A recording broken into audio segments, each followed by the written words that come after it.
18 से मोहतरमा खदीरा बेगम साहिबा, वार्ड नंबर 19 से मोहतरमा रोहा सुल्ताना साहिबा, वार्ड नंबर 20 से मोहम्मद जाबिर अहमद साहब, 21 से मोहम्मद अब्दुल माजिद, 22 से अंजुम बेगम, 24 से मोहतरमा फरानाज, 25 से मोहतरमा हुमेरा बेगम साहिबा और वार्ड नंबर 26 से मोहतरमा नाजिया बेगम साहिबा। मेरे अजीज दोस्तों और बुजुर्गों, ये मजलिस इत्तेहादुल मुस्लिमीन के उम्मीदवारों के नाम मैंने आपके सामने रखा हूं। अब मजलिस इत्तेहादुल मुस्लिमीन के लिए क्या करना चाहती है। मजलिस इत्तेहादुल मुस्लिमीन इंशाअल्लाह हमारे अराकीन बल्दिया की कामयाबी के बाद भैंसा में एक मॉडर्न स्लॉटर हाउस की तामीर का काम शुरू करेगी इंशाअल्लाह ताला, ताकि हमारे कुरैश बरादरी के लोग जिनका प्रोफेशन यही है और उनको एक अच्छे तरीके से वो अपना काम कर सकेंगे। मजलिस इत्तेहादुल मुस्लिमीन जंक्शन डेवलपमेंट करवाना चाहती है भैंसा में।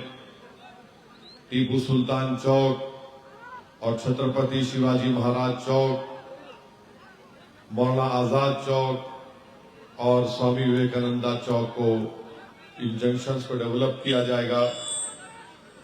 अंडरग्राउंड ड्रेनेज सिस्टम बनाया जाएगा। स्किल डेवलपमेंट का एक सेंटर और लाइब्रेरी बनाई जाएगी।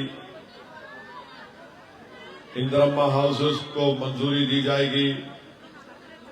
रोड और ड्रेन का इंतजाम स्लम एरियाज में किया जाएगा। शादी खाने का काम कुंटा एरिया में मुकम्मल होगा और बुद्धा विहार में कम्युनिटी हॉल बनाया जाएगा, जो वार्ड नंबर 6, 7 और 13 के लिए फायदेमंद रहेगा। और पेंशन, रेशन कार्ड और गैस के सिलेंडर का भी इंतजाम करवाया जाएगा। और दूसरी यह कि एक स्पेशल फंड पूरे वार्ड्स और स्लम एरियाज के लिए और खास तौर से हमारे दलित के वार्ड्स में, कम्युनिटी वार्ड्स में यहाँ पर स्पेशल फंड से काम करवाया जाएगा। तीसरा ये कि पिछले 10 साल में भैंसा में जो तरक्याती काम अंजाम दिए गए वो है कि ओवैसी नगर और दूसरे सब इलाकों में 25 करोड़ की रोडें डाली गई। ड्रेन और स्टॉर्म वाटर ड्रेन तमाम वार्ड्स में भैंसा के 15 करोड़ की लागत से काम करवाया गया। मिशन भगीरथा के तहत वार्ड्स में पानी के टैंक बनाए गए।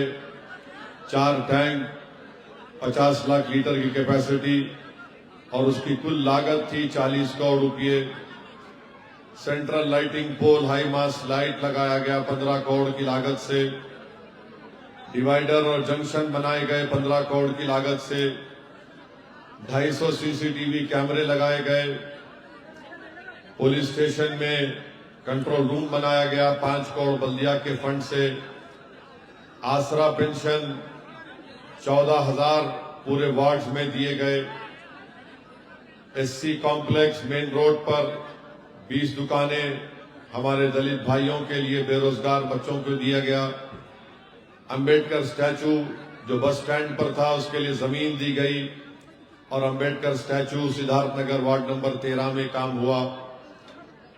एक बीफ मार्केट बनाई गई 50 लाख की लागत से और कुंटा एरिया में ओवैसी नगर में ड्रेन बनाया गया 3 करोड़ की लागत से। बैतुल खला 3000 लैट्रिन बैतुल खला की मंजूरी दी गई और एक की लागत थी 3,60,000 रुपये। कब्रस्तान और वैकुंठा दामन का तमाम समुदायों का, मुसलमान का, हिंदू का, दलित का बनाया गया 3 करोड़ की लागत से। और फिर डंपिंग यार्ड और सीवरेज प्लांट, ये काम 10 साल में हुए हैं। तो मेरे अजीज दोस्तों और बुजुर्गों, अब आ जाइए, ये मीर जाफर मीर सादक की औलाद क्या करने वाली है भैंसा में।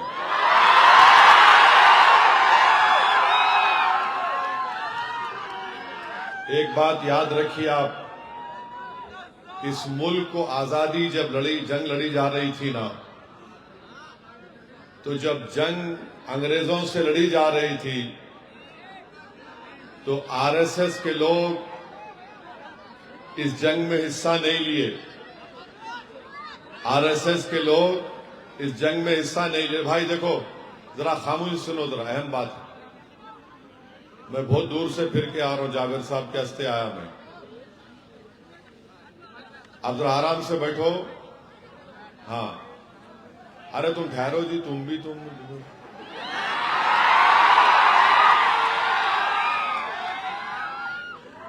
तो जब जंग आजादी लड़ी जा रही थी तो इसमें संघ परिवार का एक आदमी नहीं मरा। आरएसएस का एक भी आदमी जंग आजादी में अंग्रेजों की गोलियों से नहीं मरा। एक भी आदमी का सर नहीं फूटा। इनके जो आरएसएस के बानी थे हेगडेवर, उन्होंने जरूर एक मर्तबा जेल को गए। और क्यों गए जेल को?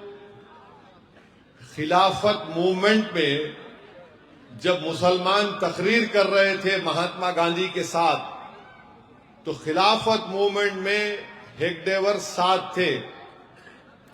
जब जेल को गए उन्होंने, और जेल जाने के बाद महात्मा गांधी ने कहा कि हम बेल नहीं लेंगे, तो हेगडेवर बोले अम्मा नहीं रहता, जेल में निकलना है। उन्होंने वकील को रखे, नहीं हुई बेल। और जब हेगडेवर जेल को गए थे, उनका वजन कम था। जब जेल से बाहर निकले तो वजन बढ़ गया उनका, कपड़े टाइट हो गए थे, आ रहे नहीं थे उनको। अंदर जेलर से मिलके गपागप अच्छा खा रहे थे। कोई एक मिसाल आरएसएस नहीं दे सकती कि अंग्रेजों की गुलामी से इस मुल्क को छुटकारा दिलाने के लिए उनके किसी एक आरएसएस के शाखा के मेंबर ने अपनी जान गंवाई या फिर उन्होंने कुछ काम किया। ये ऐसे बांकड़े पहलवान हैं। ये दूसरा ये कि अभी हम सुने हमारे वजीर आजम तकरीर में बोले कि सोमनाथ की मंदिर को जो लोग लूटे वो आज भी भारत में है, यानी उनका इशारा हमारे तरफ था। मगर मोदी जी को ये नहीं मालूम कि हम पूरों का पढ़ के आते।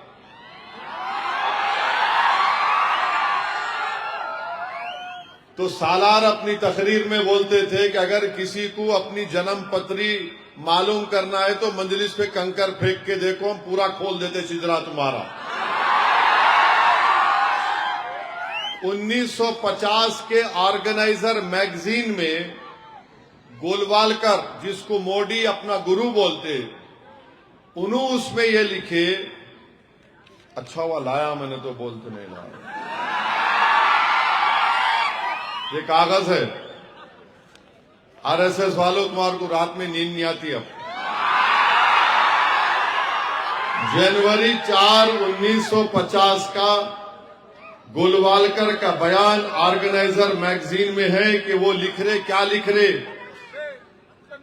हाँ बैठो जी, बैठो। उन्होंने क्या, अरे गेम बदल देंगे जी पूरे भैंसे में। वो क्या बोल रहे कि महमूद गजनवी सौराष्ट्र के लोगों को अपने साथ लिया, और महमूद गजनवी ने जब सोमनाथ की मंदिर पे हमला किया तो उनके साथ हिंदू लोग थे और सोमनाथ की मंदिर को लूटा गया और उसमें साथ देने वाले हिंदू थे।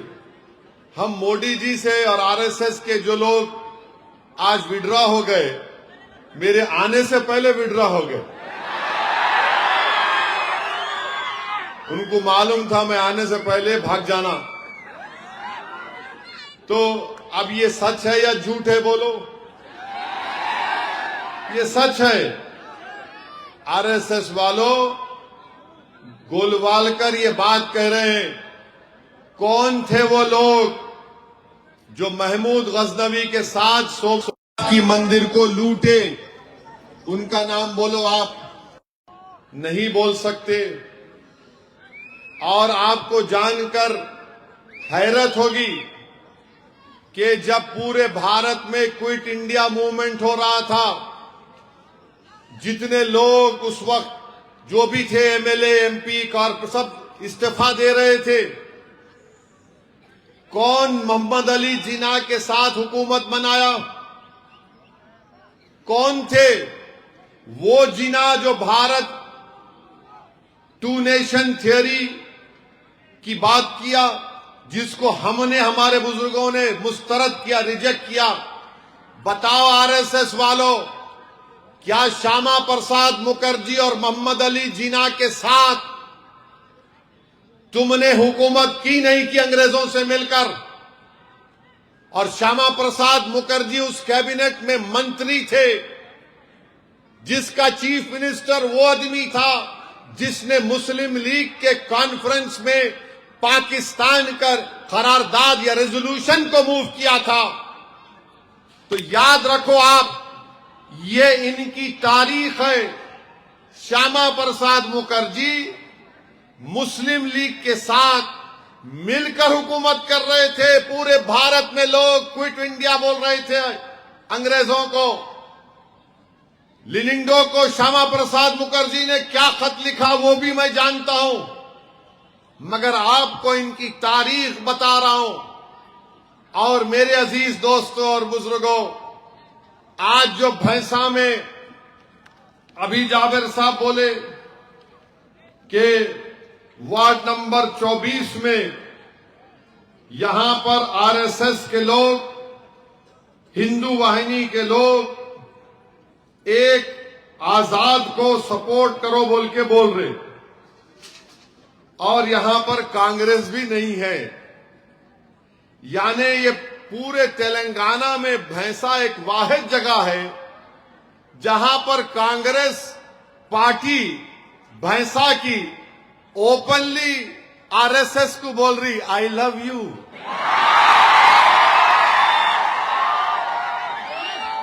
क्या मोहब्बत है रे तुम लोगों की? हम तो जानते अंदर से थी, आज जबान पे आई गई। तो ये मिलके यहां पे काम कर रहे। और फिर भैंसा में 26 वार्ड है। बीजेपी कितने लड़ रही? 12 लड़। कितने लड़ रही बीजेपी? 12 लड़ रहे। बास जगह पे तो बीजेपी कांग्रेस मिलके एमआईएम से लड़ रहे हैं। वार्ड नंबर 15 में यहां पर अपना कैंडिडेट बीजेपी विड्रॉ कर लेती है और बोलती है कि कांग्रेस के कैंडिडेट को वोट दे दो। वार्ड नंबर 22 में एमआईएम के कैंडिडेट को रोकने के लिए वहां पर अपना कैंडिडेट। वार्ड नंबर 26 में भी बीजेपी अपना कैंडिडेट विड्रॉ कर लिए।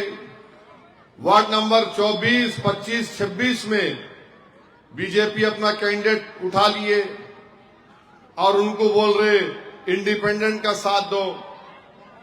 अब मैं ये इंडिपेंडेंट से पूछना चाह रहा हूं, बेटा तू कर रहा क्या आजकल? 11 को तो इलेक्शन हो जाता ना, उसके बाद क्या होगा तेरा कालिया? कहीं को कर रहा है बेटा? आजा, मैं तेरे गले से लगाने तैयार हूं, आजा तू। कुछ होने वाला नहीं है।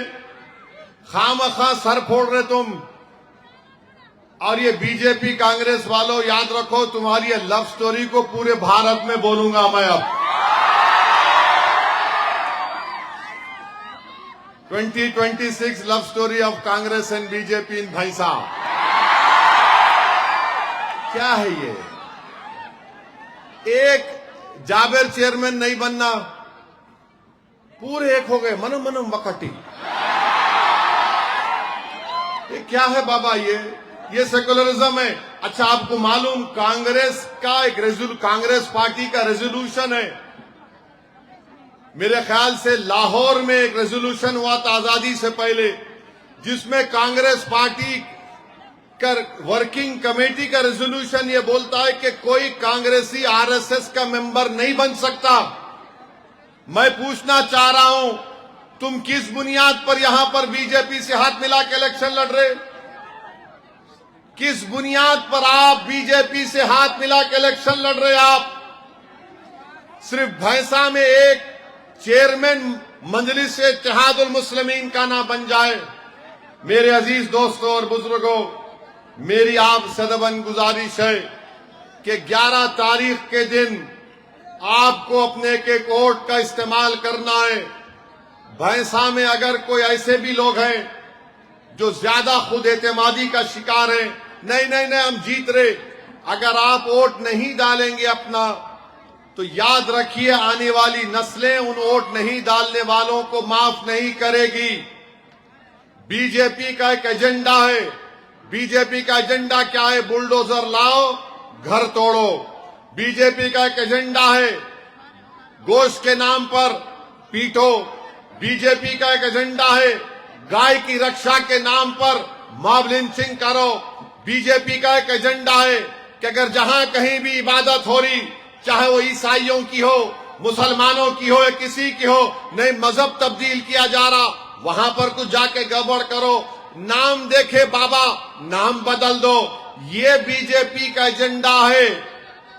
अब भैंसा की आवाम को बीजेपी आरएसएस के एजेंडे में उसको रोकना है, उनको शिकस्त देना है, और उसका बेहतरीन तरीका यह है कि आप 11 तारीख के दिन अपने एक वोट का सही इस्तेमाल करते हुए पतंग के निशान पर आपको अपना सिंबल लगाना है, वहां पर सील लगाना है। मशीन नहीं है, बैलेट पेपर पर आपको पतंग के निशान पर वहां पर सील लगाना है। और मैं आपको एक और बात बता के जा रहा हूं, तेलंगाना में एसआईआर होगा, और एसआईआर जब होगा, उत्तर प्रदेश में कई जगह से मीडिया से रिपोर्ट आ रही है कि मुस्लिम अक़लियत के नामों को निकालने के लिए फॉर्म 7 डाला जा रहा है। मैं उम्मीद करता हूं कि जाबिर अहमद साहब इस इलेक्शन के खत्म होने के बाद इंशाअल्लाह अल्लाह उनको चेयरमैन बनाएगा। उसके फौरन बाद वो एसआईआर पर पूरे भैंसा की गरीब आवाम की रहनुमाई करेंगे, और जितने जेन्युइन वोटर हैं उनका सही मैपिंग होगा, और जिसको दस्तावेजात की जरूरत पड़ेगी वो मैं आपसे वादा कर रहा हूं कि इंशाअल्लाह ताला भैंसा में मजलिस इत्तेहादुल मुस्लिमीन आपकी पूरी मदद करेगी। बल्दिया में जेन्युइन वोटर का नाम है, 2002 की वोटर लिस्ट में नाम है, तो फिर उनका भी नाम डालना फॉर्म में, उनकी औलाद का भी नाम डालना, जो डॉक्यूमेंट्स है उसका भी अभी आपके सामने मुझे बताया गया कि वो दिया जाएगा। मेरी आपसे एक ही अपील है कि बीजेपी आरएसएस कांग्रेस की साजिश का शिकार मत होइए। क्यों एक भैंसा से दुश्मनी क्यों है? क्योंकि यहां पर आपके वोट से आपका नुमाइंदा चेयरमैन बनकर आता है। दुश्मनी क्यों है, नफरत क्यों है? क्योंकि डेवलपमेंट के काम करवाए गए, सुकून और राहत की जिंदगी का इंतजाम मजलिस इत्तेहादुल मुस्लिमीन ने यहां पर मुहैया करने की कोशिश की। हमने बीजेपी और फिरका परस्ती के एजेंडे को यहां पर नाफिज होने नहीं दिया। मजलिस कभी किसी मजहब के खिलाफ थी, ना कभी रहेगी। मजलिस ना हिंदू भाई बहन के खिलाफ थी, मजलिस ना किसी दलित के खिलाफ थी, मजलिस ना किसी बैकवर्ड क्लास के खिलाफ थी, ना ईसाई ना सिख किस के खिलाफ नहीं है, ना रहेगी। मगर हम मसावात और हुकूक और हिस्सेदारी की बात करते हैं, हम फिरका परस्ती के ताकतों को कमजोर करने का प्रोग्राम लेकर आगे बढ़े हैं, तो मेरी आप सदबन गुजारिश है कि ये आपका शहर है और पूरे भैंसे की मिसाल सिर्फ तेलंगाना आंध्र प्रदेश में नहीं पूरे मुल्क में दी जाती है कि आखिर ये कैसे लोग हैं भैंसा के जिनका इत्तेहाद एक किले की ताकतवर दीवारों से ज्यादा ताकतवर है। लोग मुझसे पूछते हैं, असद साहब आखिर भैंसा में ऐसा क्या है कि जो दूसरी पार्टी यहां पर कामयाब नहीं हो सकी? आखिर भैंसा की आवाम में आखिर ये है क्या कि जो कोई आता यहां पर सर पटक के मायूस होकर चला जाता? मैं उनको एक ही कहता हूं कि भैंसा की आवाम गयूर आवाम है। भैंसा की आवाम जालिम को पहचानती है। भैंसा की आवाम गद्दारों को पहचानती है। भैंसा की आवाम फिरका परस्ती की ताकतों को पहचानती है। भैंसा की आवाम हिंदू मुस्लिम इत्तेहाद के जो खिलाफ है उनको पहचानती है। भैंसा की आवाम अपने वोटों से अपनी लीडरशिप को चाहती है और वो कभी भी उस किले को कमजोर नहीं करेंगे जिसको हमारे बुजुर्गों ने अपने खून और अपने आंसुओं से अपने दुआओं से इसको ताकतवर बनाया। ये तुम्हारा इत्तेहाद याद रखो नौजवानों, भैंसा में ये सिर्फ महीने 2 महीने में नहीं तामीर किया गया, इसमें हमारे बुजुर्गों ने अपना खून लगाया, अपनी आंसुआं लगाई, इसमें उनकी कुर्बानियां हैं। अरे कभी इस जाबिर से पूछो जो आज तुम्हारे सामने नजर आता चेयरमैन, मैं जानता हूं कई मर्तबा जाबिर को भैंसा से पुलिस भगा देती थी कि तुम इतने दिन तक भैंसा को नहीं आना। जाबिर अहमद के साथ कई लोग चले जाते थे, मगर मुश्किलों का सफर था, खाक और खून के दरियाओं से गुजरकर इस मुकाम को हासिल किया हमने। और यही मिसाल मैं देता हूं, मैं हर जगह तेलंगाना में मुल्क के कोने कोने में जाता हूं तो मजलिस के लोगों को कहता हूं कि थोड़े दिन के लिए कुर्बानी दो, थोड़े अरसे के लिए अपने आप को सख्त बना लो। अगर तुम उस मरहले से गुजर जाओगे तो याद रखो अल्लाह तुमको और हमको इख्तिदार से नवाजेगा। मेरे भाई, ये इख्तिदार आपका है, ये इज्जत आपकी दी हुई है, ये ताकत आपकी है, ये पूरे भैंसे की पहचान तुम्हारे इत्तेहाद की निशानी है। आज दुश्मन आता है इसलिए आता है कि तुम्हारे इत्तेहाद को कमजोर किया जाए। दुश्मन आता है इसलिए कि तुम्हारी ताकत को कमजोरी में तब्दील किया जाए। दुश्मन आता है इसलिए ताकि जो लोग नहीं पसंद करते कि तुम्हारी जमात का कोई नुमाइंदा यहां पर इतनी ताकतवर मौक़िफ़ को इख्तियार कर रखे। तो मैं आपसे अदबन गुजारिश करने आया हूं, दुश्मन को शिकस्त दो, उसके इरादों में उसको नाकाम कर दो, उसके मंसूबों पर पानी फेर दो।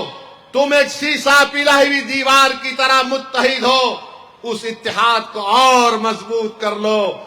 और उनसे हम पुकार कर कहेंगे, दुश्मनों से हम पुकार कर कहेंगे, बीजेपी, आरएसएस, हिंदू वाहिनी से और उन मीर जाफर और मीर सादिक से, बेटा आजमा ले हमको,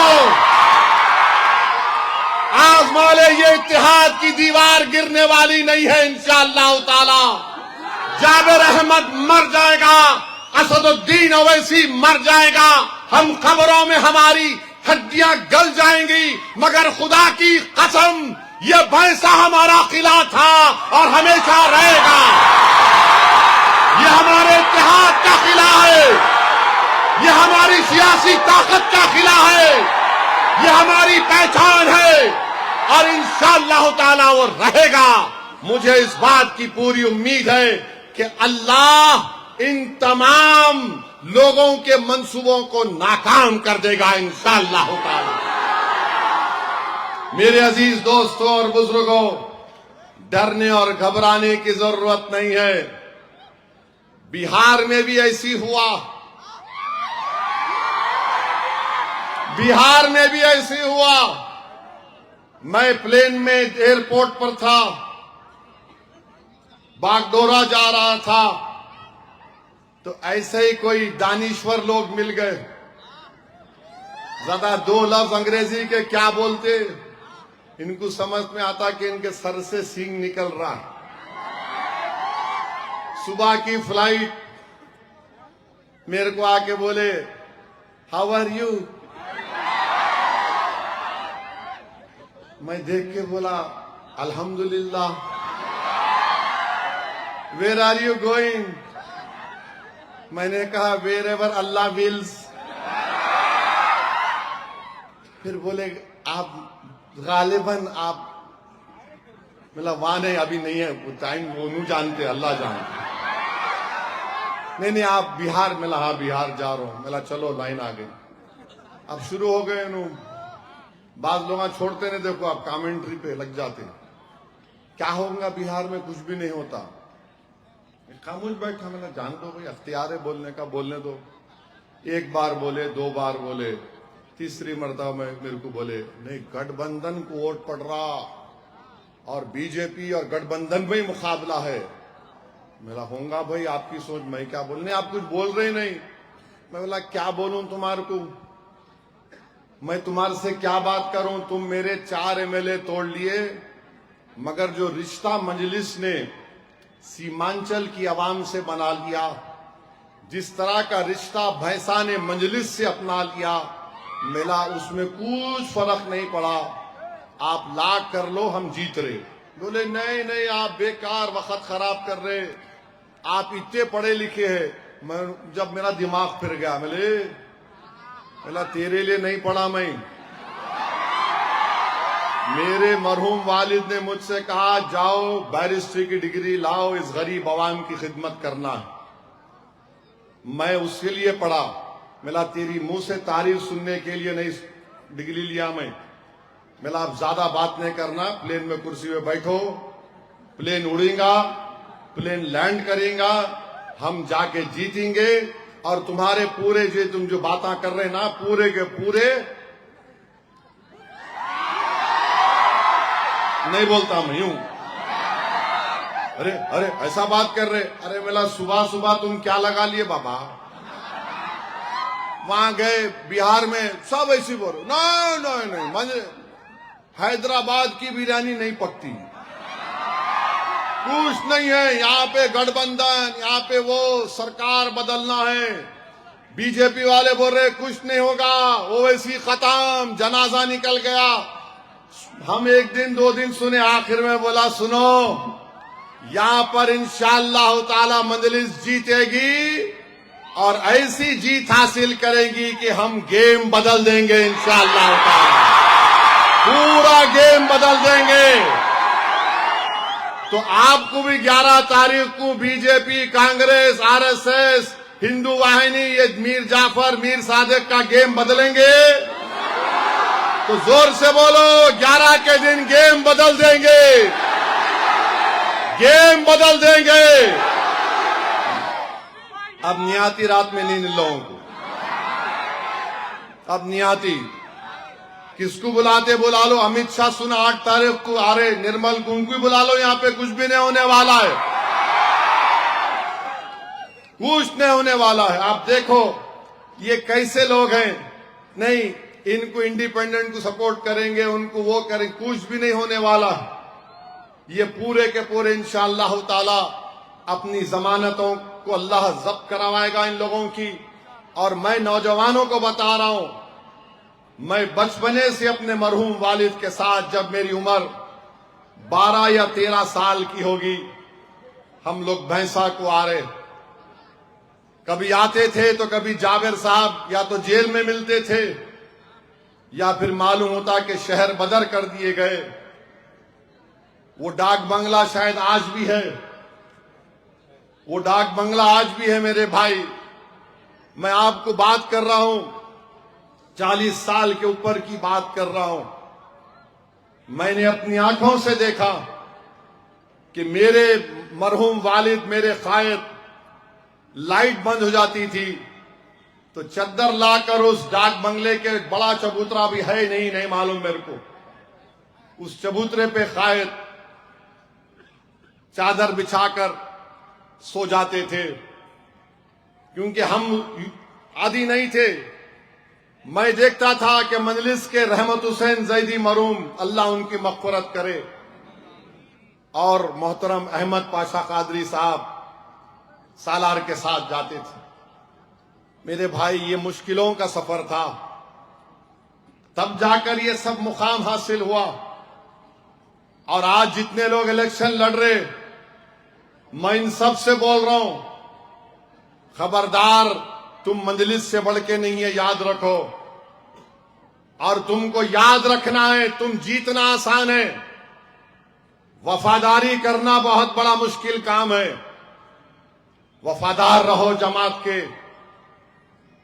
मैं वो जमाना भी मुझे याद है कि निर्मल के बाद जो गांव मिलता था, कई किलोमीटर तक कोई होटल नहीं, आरमूर तक कोई होटल नहीं थी। मुझे अच्छी तरह याद है, सालार की जीप में मैंने अपनी आंखों से और अपने कानों से सुना कि किसी जगह पर अगर जीप में पेट्रोल डालने के लिए रुकते तो रहमत हुसैन जैदी साहब और अहमद पाशा कादरी साहब सालार को पेट्रोल पंप से ले जाकर होटल पे रोक के हल्लू ये लोग टहलने जाते थे सिगरेट पीने के लिए।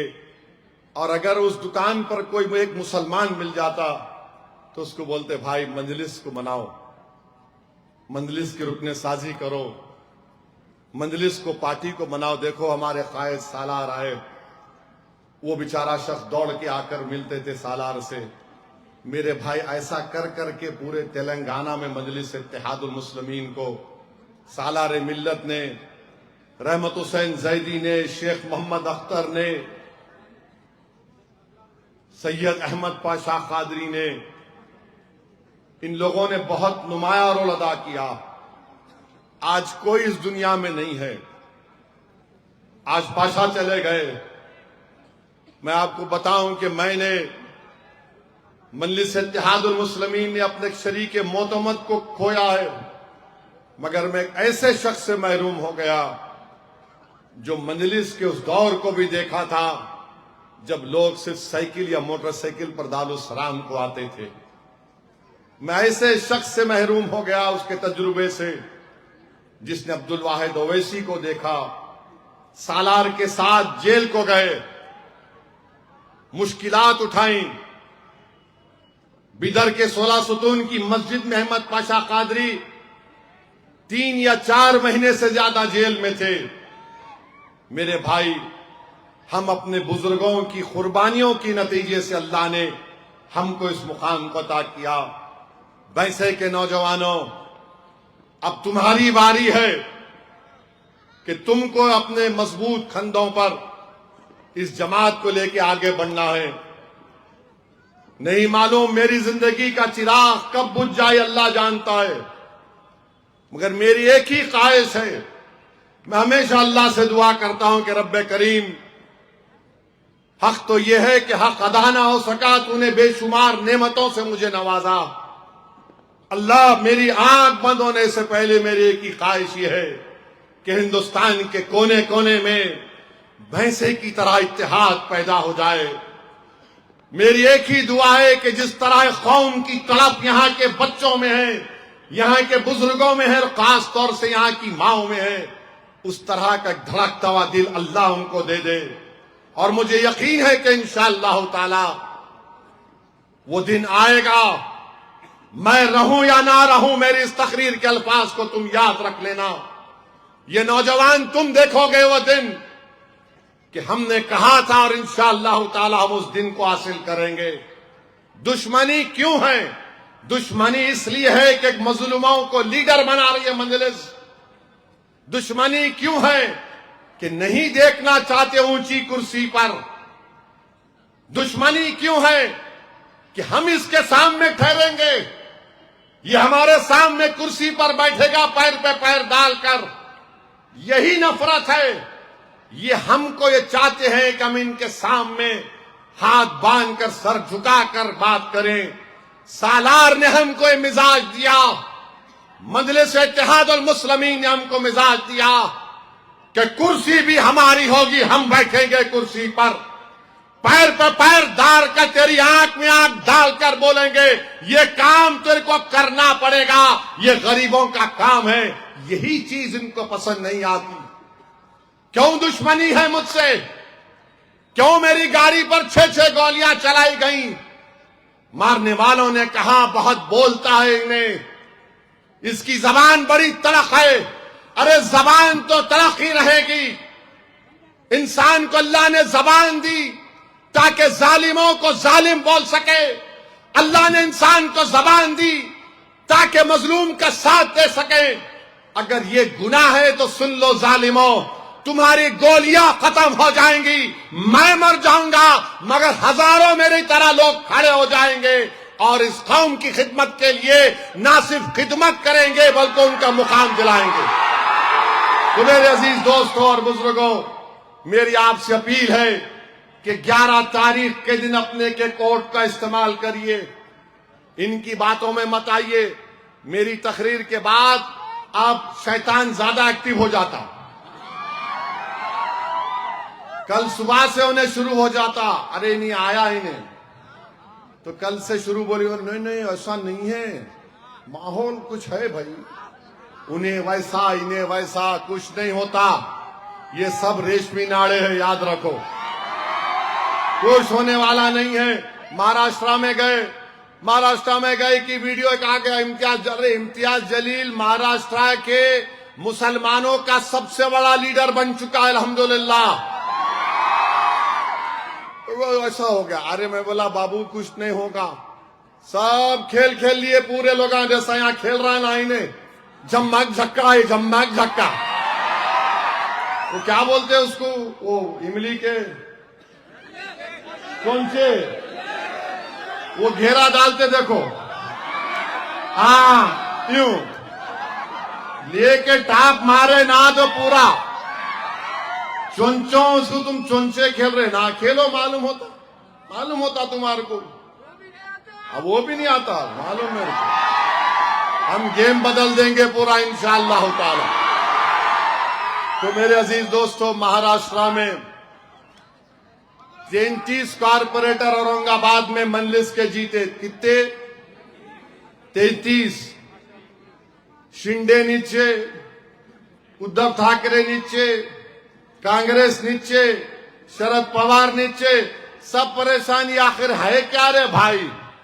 तो औरंगाबाद की आवाम ने कह दिया जब भैंसे में हो सकता तो हमारे शहर में क्यों नहीं हो सकता। फिर बिहार में समाजवादी पार्टी के अखिलेश यादव कांग्रेस से मिल लिए, राजद से मिल लिए, सीपीआईएमएल से मिल लिए, सीपीआई से मिले, उत्तर प्रदेश से अपने 5-6 एमपी को भिजाए और उनका एक ही काम था, सुबह शाम मजलिस का वजीफा पढ़ो, बस मजलिस का वजीफा पढ़ो, मजलिस ये मजलिस वो। हम भी क्या किए, बिहार में तो उनको जवाब मिल गया, मगर मेरा कायद सालार है और सालार के पैरों के पास बैठकर मैंने सियासत सीखी।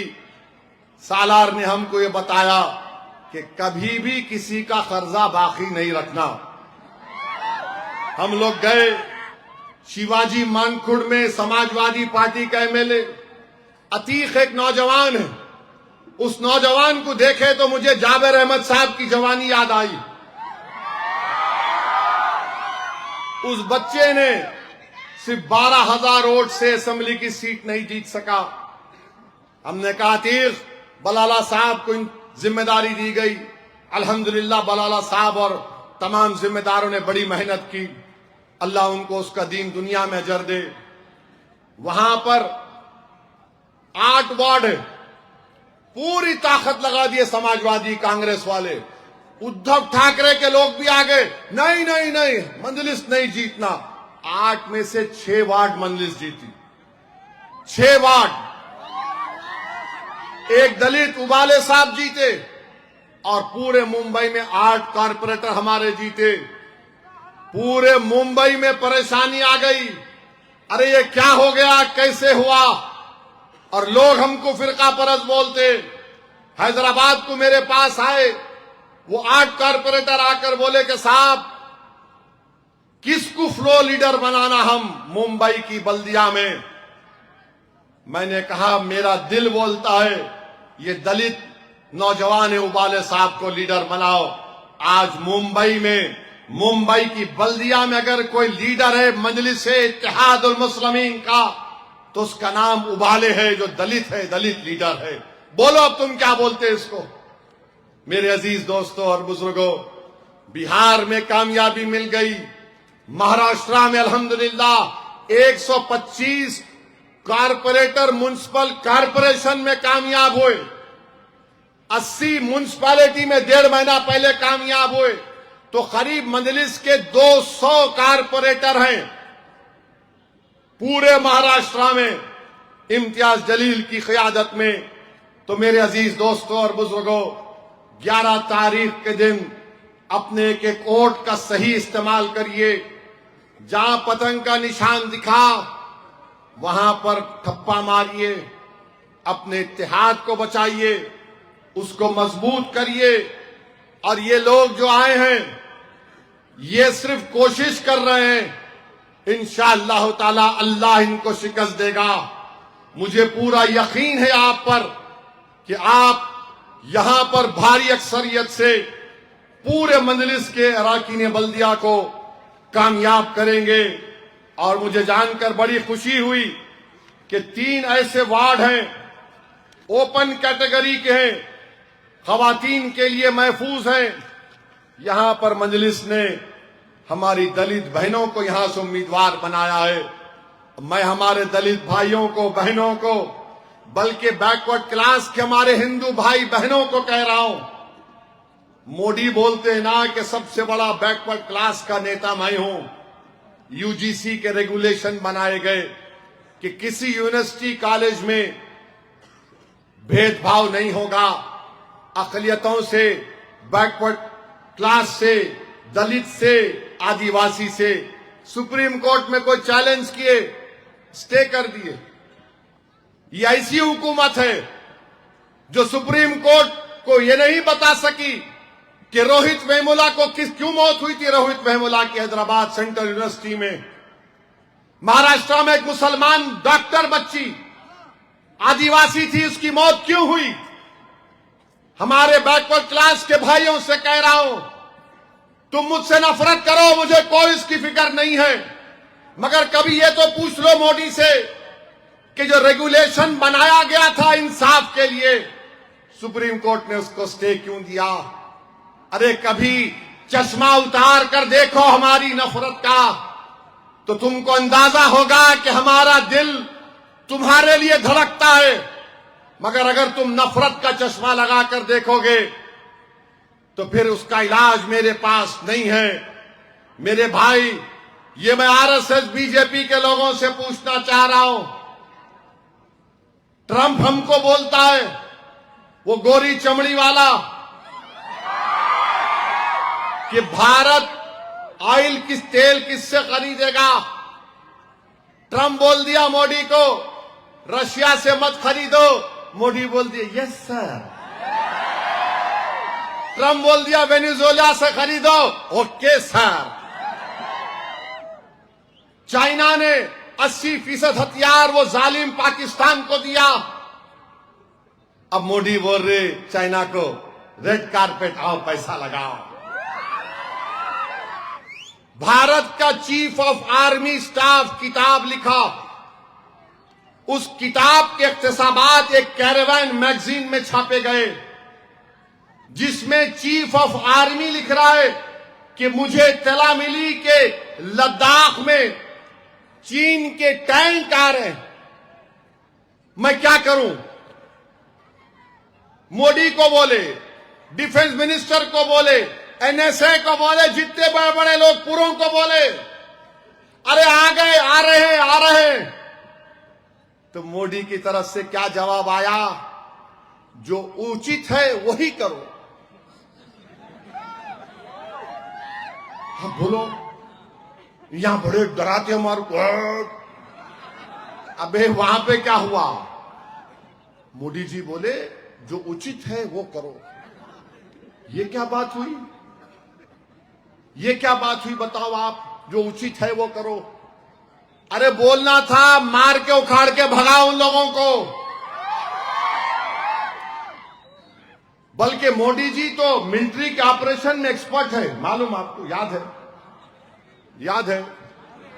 किसको याद है? फैजुल्ला, तुम लोगों को याद है? नहीं?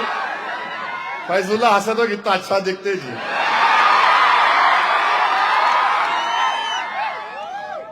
बालाकोट का ऑपरेशन हुआ तो मोदी जी का इंटरव्यू अब जाके देखो यूट्यूब पे।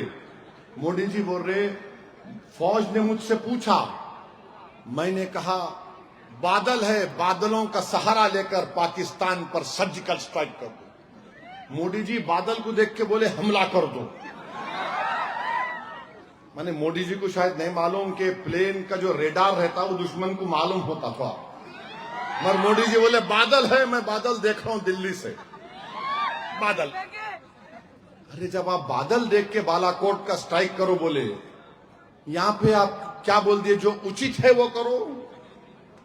मेरे दोस्त जो मंजलिस की दुश्मनी में काम कर रहे हैं, भारत के लिए जो उचित होगा वो करना पड़ेगा। भारत की एक एक इंच जमीन हमारे लिए कीमती है। नेताजी सुभाष चंद्र बोस ने, हैदराबाद के मौलवी अलाउद्दीन ने अपनी जानों की कुर्बानी इसलिए नहीं दी कि हमारी एक इंच जमीन पर कोई चीनी या पाकिस्तानी कब्जा करने की नजर उठाकर देखें। बताओ 56 इंच का सीना बोलने वालों, अब बोलो, अब बोलो। अब कुछ नहीं बोलेंगे, मैं नहीं बोल रहा हूं, वो जनरल साहब बोले। मेरे पे आके कल केस नहीं बुक करना, मेरी तकरीर के बाद जाके नहीं बोलना वो आए थे भड़काऊ भाषण दे के गए। अरे कैरेवैन मैगजीन में जनरल के नाम के साथ लिखा गया। अगर तुमको तकलीफ है उनसे जाके पूछो, मगर उसमें भी कोई जवाब नहीं देंगे। मेरे भाई जो राष्ट्रवाद की बात करते हैं, ट्रंप बोल रहा कि हम ईरान में गवादार पोर्ट नहीं बनाना। क्यों नहीं बनाना? अगर हम वो पोर्ट बनाएंगे तो ईरान से अफगानिस्तान में जाएंगे हम, फिर ताजिकिस्तान, उज्बेकिस्तान, तुर्कमेनिस्तान में, कजाकिस्तान में हम जाएंगे। भारत की ताकत और इन्फ्लुएंस को बढ़ाना है। ट्रंप बोला नो गवादार पोर्ट। मोदी जी बोले आपका हुक्म आका। और वही ट्रंप चाइना को नहीं बोलता कि ग्वादार पोर्ट नहीं बनाना। ये छाबार ये जो चाइना बना रहा है पोर्ट वहां पे पाकिस्तान में, वहां पर नहीं बोलते हैं। हमको बोलते हैं कि वहां पर आप अपना पोर्ट मत बनाइए। चीन, पाकिस्तान हमारी जमीन पर अक्साई चीन जो भारत का हिस्सा है, वहां से पैसा लगाकर वो ग्वादार पोर्ट पर बना रहा है। हमको बोले छाबार पोर्ट आप नहीं बनाना। अरे क्या फॉरेन पॉलिसी है? अरे हम तो 200 साल के अंग्रेजों की गुलामी को छुटकारा दिलाए कि गोरी चमड़ी वाला हमको आदर ना दे। आज ट्रंप बोल रहा है कि 500 बिलियन का ट्रेड होगा, यानी भारत से जो सामान जाएगा एक्सपोर्ट से 18% टैरिफ, अमेरिका से जो आएगा उस पर 0%। ये क्या इंसाफ है बताओ आप? ये मैं नहीं कह रहा हूं, ट्रंप की व्हाइट हाउस की प्रेस सेक्रेटरी का वीडियो है।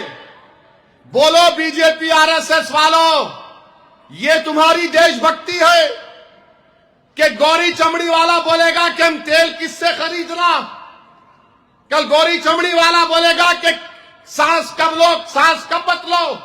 अरे राष्ट्रवाद का मतलब यह है कि जो भारत का हुक्मरान होगा वो किसी माइकल लाल को नहीं सुनना चाहिए। तो खैर मेरे अजीज दोस्तों और बुजुर्गों, 11 तारीख को मेरी आपसे अपील है कि भैंसे की पूरे आसमानों पर सिर्फ पतंग नजर आना चाहिए और पोलिंग बूथ में खाली आवाज आना ठपाठप ठपाठप ठपाठप ठपाठप ठपाठप ठपाठप, और पोलिंग बूथ में एक ही आवाज आना, आज खाली पतंग पतंग पतंग पतंग, बाकी सब। और हम कैसा डालना पतंग को? शादी में से डाल के, कैसा एक्शन 1 2